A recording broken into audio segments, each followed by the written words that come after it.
नवीन motor वाहन कायद्याविरोधात truck चालकांनी आंदोलन पुकारले। त्याचा पडसाद आता सर्वत्र उमटू लागले आहेत।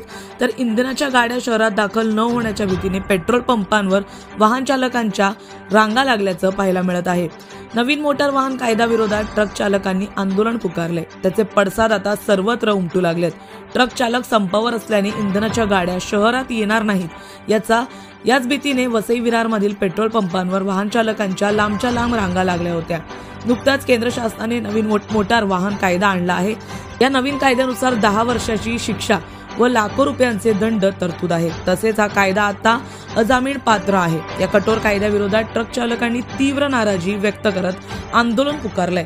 तसंच आता पेट्रोल पंप याचबरोबर इतर ठिकाणी वाहनं पोहोचणार नाही याची भीती नागरिकांमध्ये पसरलेली आहे। पालघर, मुंबई, अहमदाबाद महामार्गावर मोठ्या प्रमाणात ट्रक चालकांचा चक्काजाम होता, आंदोलन झालं, दगडफेकही झालं आणि या आंदोलनाने आता उग्र रूप घेतलेलं आहे।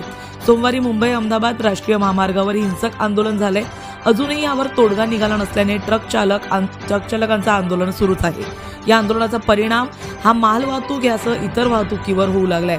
या संपामुळे इंधनाच्या गाड्या शहरात येतील की नाही या भीतीने नवीन वर्षाच्या पहिल्याच दिवशी सायंकाळी वसई विरारमधील पेट्रोल पंपावर मोठी गर्दी झाली होती।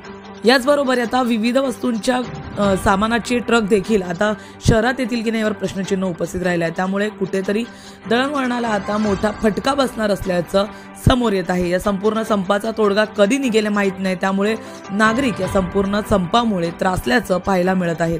मग ते पेट्रोल असू दे किंवा इतर वस्तू, आता सर्वांवरच एक प्रश्नचिन्ह आणि भीतीचं वातावरण पसरत असल्याचं पाहायला मिळतंय।